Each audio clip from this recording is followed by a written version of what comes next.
Friday, and this is most people's favorite day of the week for obvious reasons.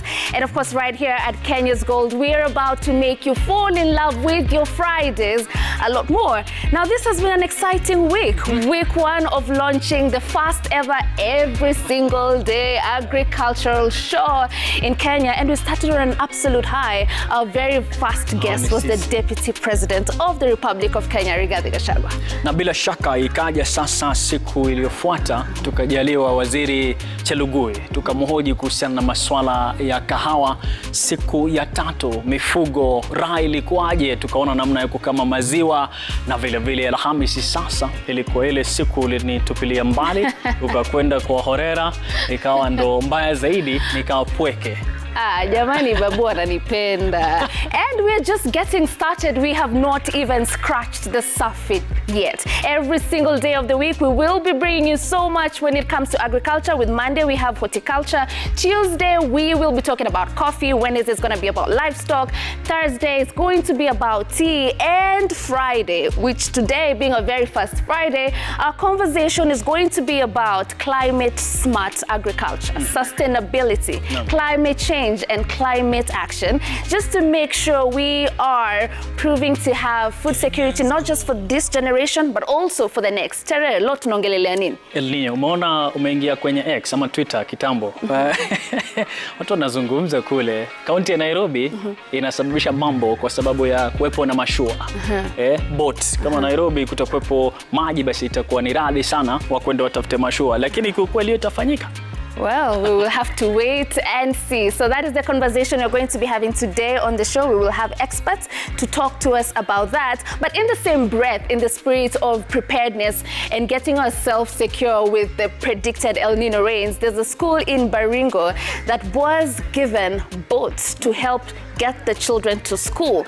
And we are wondering, is that the best way to go about it? What happens if, when they get to class, there's flooding? Itakuwa ngumu zaidi kwa sababu utapata wale wanafunzi hawatapata kuangazia sana masomo yao. All right, let's take a look at the situation in Baringo. Kwa nini unataka kunipeleka nishike? Itanirukia bana. Nilikuwa naamka kama saa 11:30. Napigia watoto chai, natayarisha hawa. Mwendo wa saa 10 na saa 1 ndio naingia daraja. Kuja kuleta watoto, nafukisha hawa, wakuje shule, mimi nirudi nyumbani saa 6 niwe tena daraja. Sasa hiyo ni kasi yangu. Yani naangalia mambo na saa sana. Tulikuwa tunapitia challenges kubwa sana kuteseka na watoto. Hata saa zingine tunakuja saa zile unabeba mtoto unaanguka. Sasa unaamuka tu kwa neema ya Mungu. Kwa sababu tulikuwa tunapitia changamoto kubwa sana. Tunashukuru Mungu sana kwa sababu ya siku ya leo. Kwa sababu ya hii injini. Imetuokolea mahali kubwa sana. Imetuokolea kwa sababu watoto wetu sasa wamepata nafuu. Sasa hata hautakuwa na ile stress kusema mtoto ataendaje shule, mtoto atarudi aje nyumbani. Utakuwa na ile kukaa tu bila stress kwa sababu utajua mtoto amepata kitu ya kupita. Mvua ikinyesha mara nyingi kuna maji huwa inafurika kwa bahari na inafunika daraja ambao watoto wamekuwa wakipitia. Kwa sasa tumepata hiyo engine, tuko na uhakika ya kwamba wanafunzi watakuwa wanakuja shule mapema, walimu watakuwa wanakuja shule mapema, na pia wanafunzi na walimu watakuwa wanasafiri kwa usalama, kwa sababu mara nyingi kuna kuanga na matatizo ya mamba na ipos, lakini saa hizi tuko na uhakika ya kwamba hakuna chochote ambayo kitafanyika kwa sababu tumepatiwa engine na boti yetu tutakuwa tunatumia wakati ya usafiri. Now, that is happening in Baringo County, a very interesting situation happening over there. And we have our guest with us in studio, Mr. Bramwell Simiu, Chief Officer, Disaster Management, Nairobi County. Thank you so very much for being here and making time. We also do have with us Mr. Alex Ayub, National Youth Manager, Kenya Red Cross Society. We are so honored to have you here. And I think it will be very fair that the first thing we talk about, the situation in Baringo that we have just seen, the boat taking the children from home to school and back. Is that the right way to go if you're speaking about preparing ourselves for the predicted El-Nino rains? Well, indeed, first and foremost, thank you very much for having me on the show. And I believe that would be the ideal evacuation mode under the circumstances in Baringo.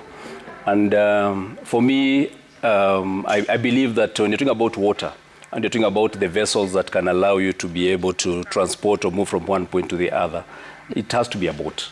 You know, vehicles, fire engines have limited capacity or ability to move on water. Ambulances have the same thing. So for me, the Baringo case is definitely natural that that would be the preferred mode, particularly for vulnerable people like children, you know, the elderly, perhaps the, you know, otherwise the disabled. It makes a lot of sense for me to have that there. What if they get to class and the classes are flooded? Yes. Have we thought about that? Have we thought full circle about what this flooding might do? So we are taking them to school, and then what? Well, that's a good point. And I guess you just picked one element of, you know, the pupils going to school. But speaking from where I do as, you know, a disaster management leader here in Nairobi, we need to look at the whole discussion around disaster management, you know, holistically. And ask ourselves, was it safe in the first place for the children to even go to school? And my view is that perhaps, you know, the circumstances are not ideal. You know, under such flooded conditions, my advice would be that, you know, they stay at home until the school is habitable. I imagine that even having classes under those circumstances would be extremely difficult. So I think short answer would be that it's not advisable for them to attend class when the schools are still flooded. In the event that even the rains come again, you know, what then happens? So my take is that it would be prudent for them to stay away until the classes are safe for habitation. Kwako kaka Alex, swali kubwa hili, unadhani kwamba mbona mwaka nenda rudi tunarejea katika sehemu ile ile kila wakati? Mbona tusitafute suluhu ya kudumu? Asante sana kwa swali hilo na pia kuweza kunikaribisha hapa. Jambo la kwanza tunafaa kugundua kwamba kuna zile hali ambazo sisi kama nchi ambazo ziko katika maeneo ambayo tunasema ya equator, kuna mambo ambayo lazima yatajirudia katika kila mwaka kwa maana ni msimu. Na zaidi ya yote nadhani swali lako swali linaenda pale kuzungumzia kwa nini tusije kwa tumeweka maandalizi ya kutosha, tumejipanga kutosha ili kuhakikisha kwamba labda tunapunguza madhara ambayo yataweza kuwapata wale watu ambao wanaishi pale ama katika labda mali yao pia. Na kweli kuna mambo mengi ambayo yanahitajika kufanywa, lakini pia tusije tukasahau yale ambayo tayari yamefanywa. Kwa mfano, kitambo ingelikuwa vigumu sana kusikia kwamba kuna boti ambayo inapatikana kusaidia wanafunzi pale Baringo kuweza kwenda kwa shule. Lakini leo tunasema kwamba kuna boti. Kwa hivyo sasa tunasema tumeondoka mahali fulani, tumeenda mahali fulani. Kwa hivyo tukiangalia kama labda mashirika mengine pale, serikali vile inavyofanya, tunafaa kwanza tuseme kongole kwa ile kidogo ambayo imefanya, lakini kuna mengi ambayo yanazidi kufanywa na kweli yataweza kutimizwa. Right. Mr. Bramwell, I would like to throw this question to you. Just 15 minutes downpour in Nairobi destabilizes the city. Yes. From traffic to drainage, yes, to, you know, sometimes even destruction of poverty, to flooding. And there are some really, you know, notorious areas that we have mapped out. Now, now that we're expecting El-Nino rains that could run for a couple of months, what assurance can you give the people of Nairobi that we are quite safe this time?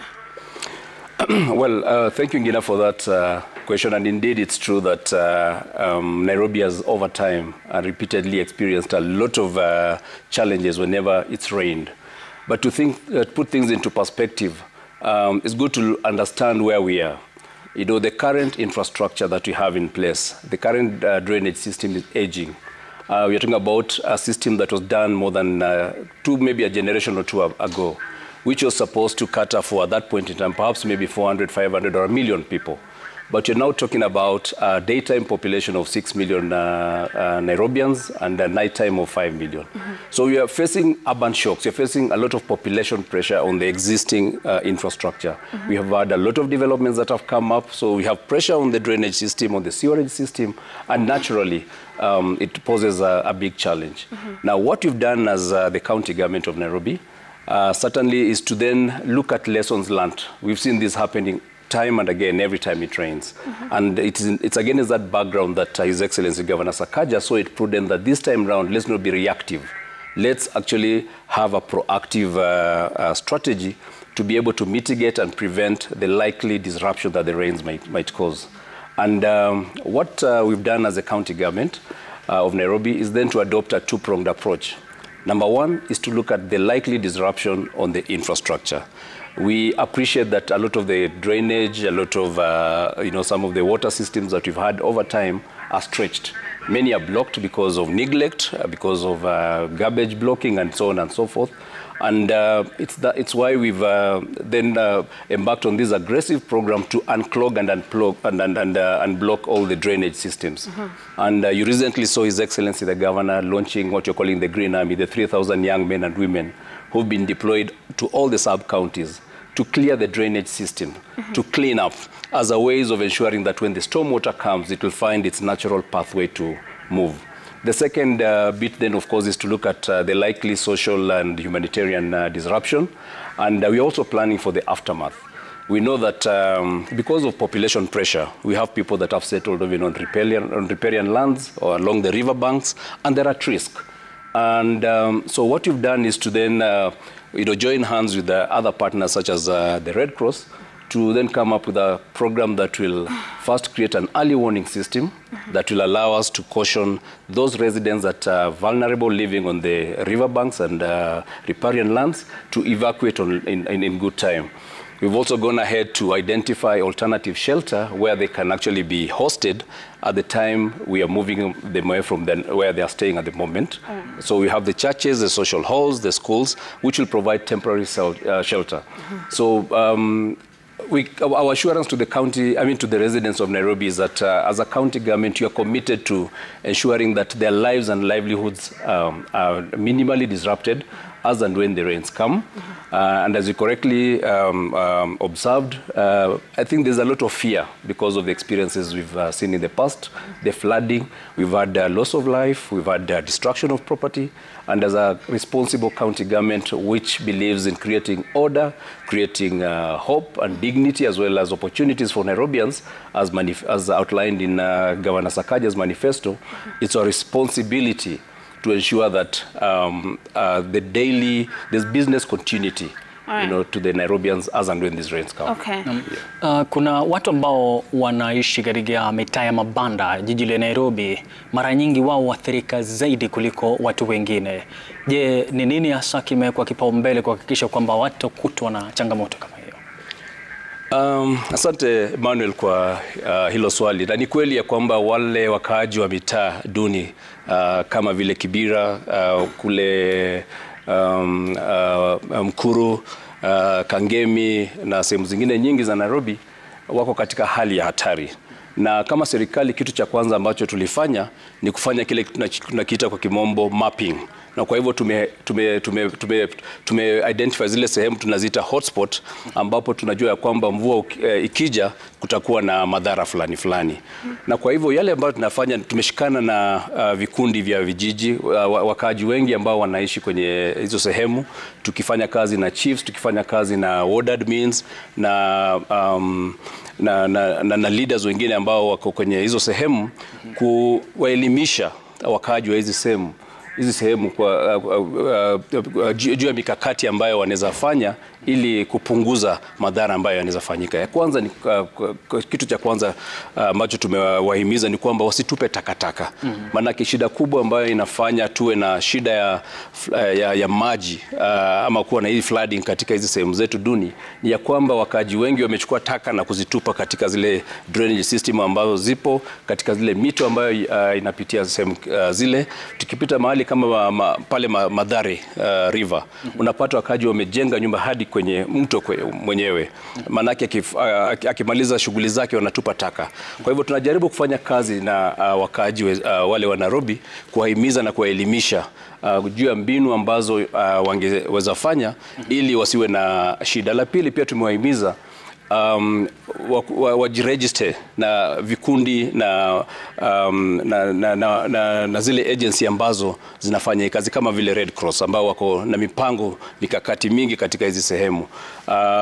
Ili kukiwa na shida yoyote, iwe ugonjwa, manake pia mvua ikija kutakuwa na magonjwa kama yale ya cholera na typhoid, kuelimisha njia ya kuwa na ile tunaita hygiene katika mienendo yao na maisha yao ya kila siku, ndio tusiwe na madhara ambayo yatatuletea yale losses ambayo tunajaribu kuavoid. Mr. Alex, I would like to throw this to you.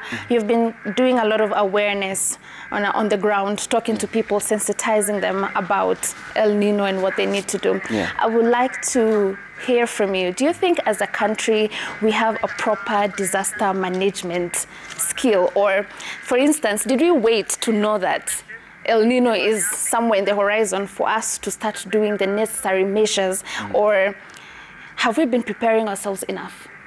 Was it prompted by just knowing, oh, El-Nino is coming, so now let's start doing what we need to do?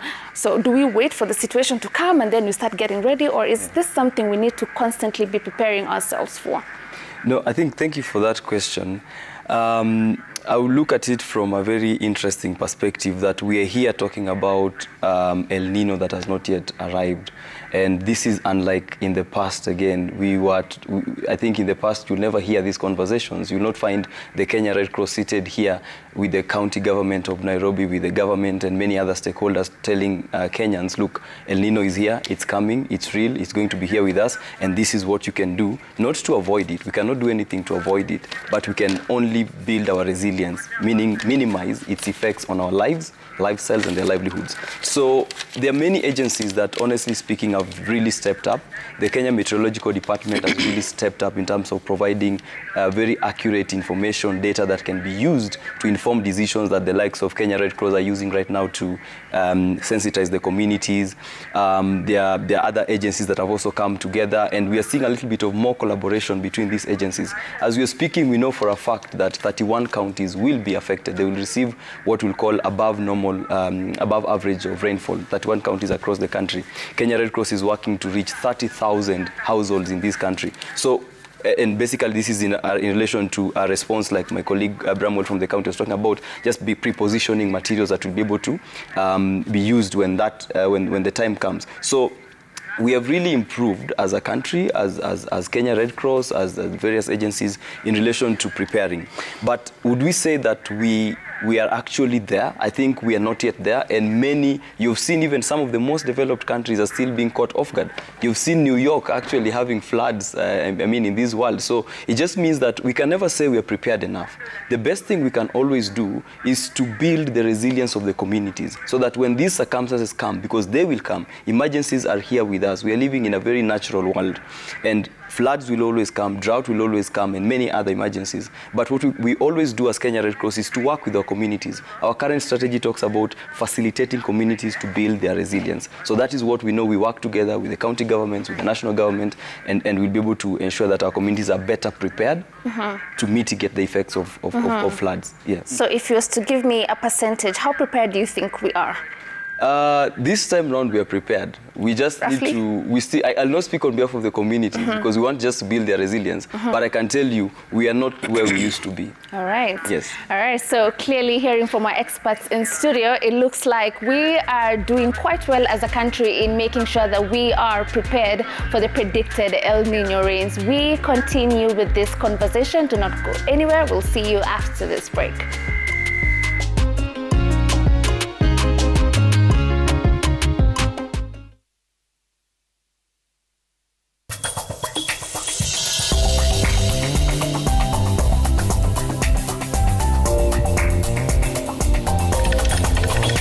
Ingia Zone na YouTube. Get free 500 MB of YouTube when you buy any Safaricom weekly bundle. Just dial *544# au tembelea my Safaricom app today.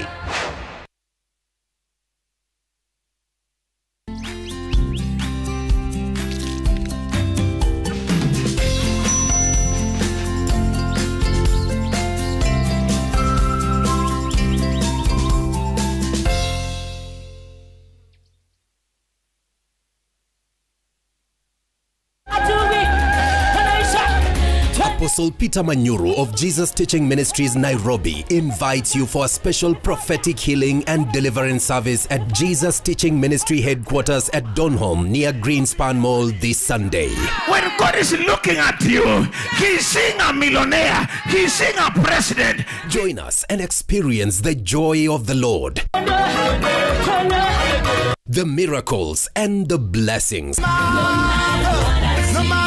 From 10 a.m. Don't miss out.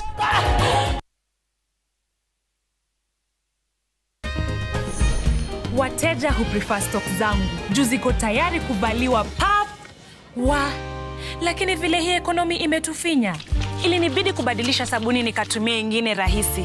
Bala, ilibidi nioshe kila kitu mara mbili. Sikuwa na otherwise, nikarudia Ariel. Mi hupata clean and fresh results kwa mosho mmoja tu. Ariel ndio siri yangu. Sasa stoli yangu iko popular sana. Ariel, usafi bora kwa mosho mmoja tu.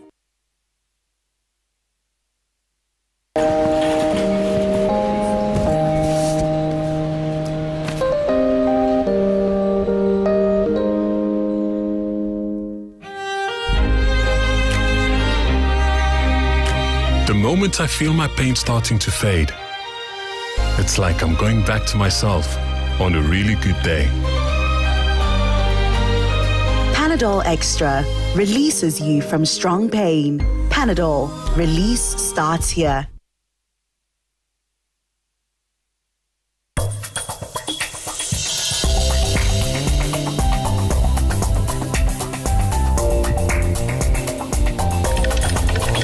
Sensodyne gives you long-lasting protections against sensitivity. I recommend Sensodyne because it works. It's brilliant.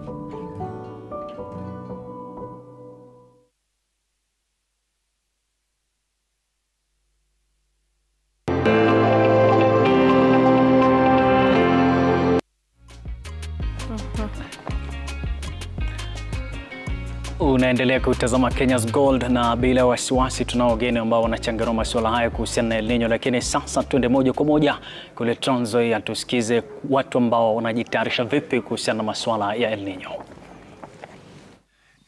Hapa niko katika eneo la Kibomet, County ya Trans Nzoia, katika shamba la Fredrick Rono. Ni mmoja wa wakulima tajika katika eneo hili ambao wanakuza mahindi kwa wingi. Na tayari amevuna mazao yake kutokana na athari ya El-Nino baada ya kutangazwa kwamba nchi hii itashuhudia mvua kubwa. Sasa ili kuepuka hasara amevuna mahindi yake tayari, lakini anasema hataki mvua hiyo ipotee, kwani ameanzisha harakati za kupanda maharagwe katika shamba hili, japo anakabiliwa na changamoto si haba. Tukavuna kama iko mbichi na tumepata kama 3% imekuwa na off color. Sio sana, lakini tulikuwa tukifuna mwezi wa 11 kama mahindi imekauka na ikiwa mzuri imekauka, hakuna mambo ya maozo. Okay. Tunasubiri. Walisema watafungua hata tuliambia hata kama bado ufika wakati wa kufungua stores, watufungulie trials, lakini mpaka wakati hakuna trials. Sasa wanaitaka serikali kufanya hima kuhakikisha kwamba wanapata pembejeo ili waendelee kutekeleza yale mazao ambayo yanakuwa haraka, ndio taifa hili iendelee kuwa na chakula cha kutosha, kwani wanasema kufikia sasa hawajapata mbolea bei nafuu na walitumia pesa nyingi msimu wa upanzi na bado hawajauza mazao yao. Baada ya kuvuna mavuno yake, gala hili Fredrick Rono anategemea ili kuyahifadhi mahindi yake, lakini anasema pia inampatia changamoto na wasiwasi. Most of the time kulikuwa na gloom, weather ilikuwa gloomy, lakini kidogo ikitoka kidogo tunatandaza, lakini ikaweza kukauka kidogo kwanza, lakini hiyo nyingine bado huko. Tunaendelea kuanika na kupanga kwa store. Japo baadhi ya wakulima wamefanikiwa kuyaondoa mahindi yao shambani, bado wana wasiwasi unyevu utakaoandamana na mvua kubwa ya El-Nino. Hivyo basi wanaitaka serikali kuhakikisha wanafungua vituo vya kukausha mahindi ili kuondolea hasara. Kutoka kwangu hapa katika eneo la Kibomet, County ya Trans Nzoia, mimi ni Collins Shitiabai, kwako studio. Tumesikia katika vyombo vya habari mbalimbali kitangaza kwamba kutakuwa na mvua ya El-Nino. Enyewe hatuwezi dharau, inaweza kuwa iko. Na kama iko, mimi nimeona katika hii kaunti yetu, sijaona kama kuna mpango wa kukinga hii mvua ikiwa itakuja. Sijaona kama mikakati yoyote imewekwa. Ningesi kama kutakuwa na hii mvua, huyu wana wetu apange, aweke mikakati, atasuia ache hii mvua kama haitaleta madhara, afanye aweze kusuia hii ili mvua isiweze kuangamiza watu wake na mimea na kila kitu. Hii mvua El-Nino inaonekana iko na kaunti hatujaona kama imejipanga, ila kwa upande wangu mimi nimenunua neti ya kutosha ili ni kuzuia umbu. Pia maji mimi ningeadvise wananchi ya kwamba mchemshe maji, kolera sasa itakuwa kwa wingi. Hii El-Nino walisema iko, ni kama iko, si eti hakuna, iko. Kama mimi mwanabiashara sijajipanga vile, juu mahitaji iko na pesa hakuna. Lakini kwa hii kaunti yetu ya Nyamira, naona gavana wetu baada hajapanga hii kaunti yetu. Sasa sisi kama wazazi ni kuchunga watoto vizuri, wasikwe wakitoka juu El-Nino iko. Na ni mbaya sana. Lakini naona kama hii El-Nino si sana, sababu hata ukiangalia dalili ya mvua hapa ni saa hii tu imeanza, lakini kutoka asubuhi ni jua. So sioni kama hiyo itakuwa serious.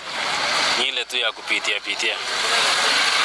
Na kwetu hapa El-Nino hata ikikuja haisumbui sana, ni ile tu baridi, lakini kusema eti maji tuchukue vitu hakuna. Mito mingi, kingo za mito mingi hufunjika na kwamba maji hupita kingo zake na kuingia katika ardhi za watu, mashamba ya watu, hata nyumba za watu. Nataka kuambia kwamba kuna mito yetu hapa Nyamira ambayo huwa na maji mengi sana ambayo yanaweza yakafika katika mito, katika nyumba za watu. Tunawaomba watu wetu wakae macho kwamba mvua inaponyesha na maji yanapokuwa mengi, watu wasijaribu kutembea katika maji haya. Na wanapopita, wale wanaotumia magari na pikipiki, wanapopita katika madaraja, barabara ambayo maji yamejaa, wasithubutu kuendesha na kupita kwa maji haya. Ni vyema kungoja maji yaende chini ama watumie barabara mbadala ili wafike mahali wanataka kufika, hata ingawa barabara hiyo itakuwa refu. Tunawaomba watu wetu wote wakuwe macho wakati huu, ili mvua inaponyesha na mvua ni nyingi, waepukane na hatari zitakazotokana na mvua hii. Na watoto wetu wa shule tuambie kwamba mvua inaponyesha ni vyema wachukue kinga ndani ya madarasa yao wakiwa wameketi, kwa sababu unaposimama radi inaweza piga mwanafunzi ama inaweza piga yeyote anayetembea. All right, those are views from people in Trans Nzoia and Nyamira County. We'll be getting to you so that we can hear your views on the same. But also that poses a question that we'd like to ask our audience this evening. What preparations have you put in place to take advantage of the El-Nino rains? We'd like to hear your feedback on the same, and the only way for you to do that is SMS us on our number 22422, and on email we are at kenyasgold@royalmedia.co.ke. Our hashtag is #KenyasGold on X. Now, coming to Mr. Bramwell, of course, our farmers will be affected with the predicted El-Nino rains, both in a positive way and a negative way. But hearing from a farmer in Trans Nzoia County, they've had to harvest before their usual time. That poses the danger of harvesting before maturity and also drying. All right, is there anything that we are doing for our farmers to make sure that they are catered for as we get into this very tricky season? Well, Ngina, that certainly is an interesting question. And I think it just basically speaks to the whole conversation around post-harvest handling and what strategies that we as the government have in place. For Nairobi, we may not be a significant agricultural county. You're mostly urban, but you have a significant amount of urban agriculture going on, particularly in the outlying areas you know, the Embakasi area, the Ngong, and you know, Dhiru, and so on and so forth.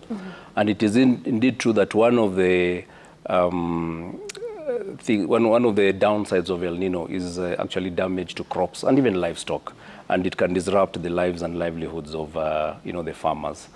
My take would be that you know, when you're able to aggregate your produce and have, you know, that government has also put in place, many farmer cooperative groups have storage capacity. Many of them then are able to keep their crop until it dries and not forced to sell, as has been the case in some of the, you know, the traditionally farming counties such as Trans Nzoia, where incidentally I also come from.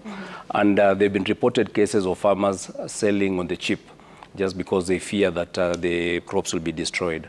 My appeal to them is to really come together and jointly store. Fortunately, you also have modern drying techniques that have been introduced, and not to just sell it at a throwaway. If they are harvesting and storing it, waiting for the opportune time to sell, then it makes sense. But if they sell it on the cheap, then it just goes to contribute to the food insecurity that would certainly be a consequence of this, what I'd consider panic selling. Okay. Yeah.